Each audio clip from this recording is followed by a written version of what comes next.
March 4th, 2017. I finally got my phone to work. The lighting's a little messed up, but let's get straight to business. I'm going to be talking about what a life worth living looks like to me and what it's looked like to me over the past 3 years. So whenever I was out in the madness, I feel like a life worth living to me was anything to get my mind off the fact that I lost custody of my son. My friend always told me, we swore that whenever we lost our children we would stop using drugs, but the truth is that's the highest we ever been the day that we lost our custody of our children, and it's the truth. And I feel like losing my child was no longer a reason for me to get sober, but more of a reason for me to get high. So at that time in my life, a life worth living was anything for me to forget that I voluntarily gave up my son. That went on for a while. Then once I got sober, which was like a month before I gave birth to my second child, once I got sober, a life worth living to me, I had no idea what that meant to me. Honestly, a life worth living at that point in my life was getting CPS off my ass, because that was a big thing in my life with CPS, you know.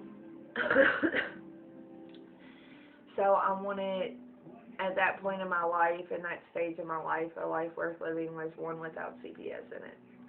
And after I had the second baby, they was in there for 6 months. And then at some point in my recovery, I want to say about, once I did lose CPS on my second son, at that point it was like, okay, a life worth living. What is that? What does it mean? I want that. So at that time, a life worth living to me was one with independence, and because I was with someone for a long time, as in I was in a relationship for a while. And so a life worth living to me at that point was being independent and, you know, raising this child on my own. I know that it most definitely involved being active in both my children's lives.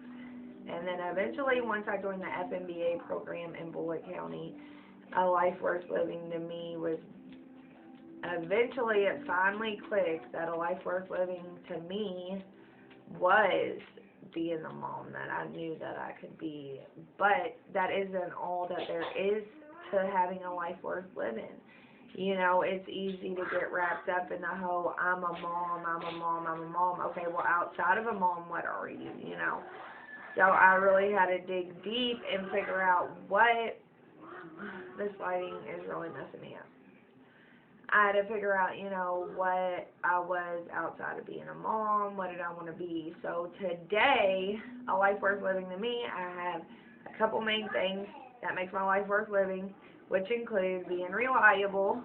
I love being reliable. I love knowing if people ask me to do something that I'm going to be there.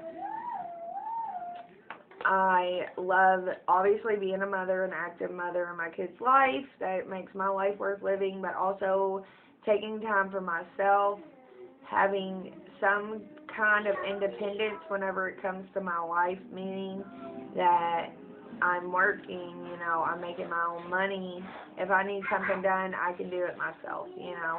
That's a huge thing to me, because I never had that when I was out in the madness. I never had it when I was growing up. I'm the baby of the family, so I was babied my whole life, and I still kind of am. So it's really nice to have independence in my life.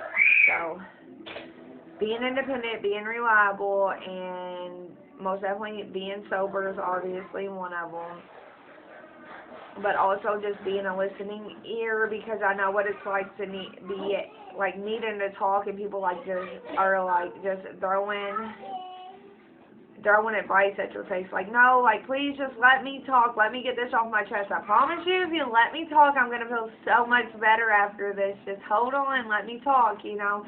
So being a listening ear helps my life be worth living, because I know what it's like not to have people shoving stuff down your throat all the time. Like, I just want to talk and get this off my chest. I'll feel better afterwards. Can you please just give me a second, you know?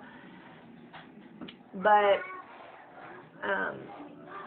in my recovery, you know, I was in AA really big, and then there came a point where I had to be like, I'm not doing anything right now. No program, no nothing. So, you know, being a part of the REACH program and having daily contact. Hey, I'm making a video.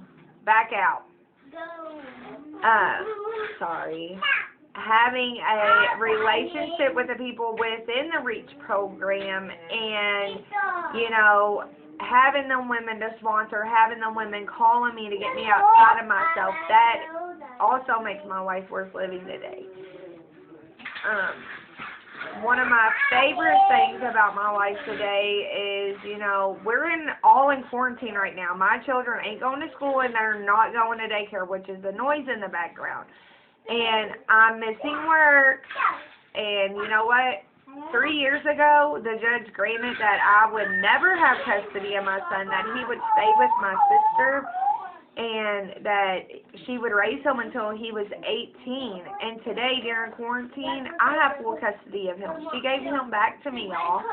That is my favorite thing about my life worth living today, is the fact that 3 years ago, I wasn't even trusted to be alone with my son. And now here I am, a month into quarantine, and I'm not only with my first and my oldest son, but I'm with my second son, too.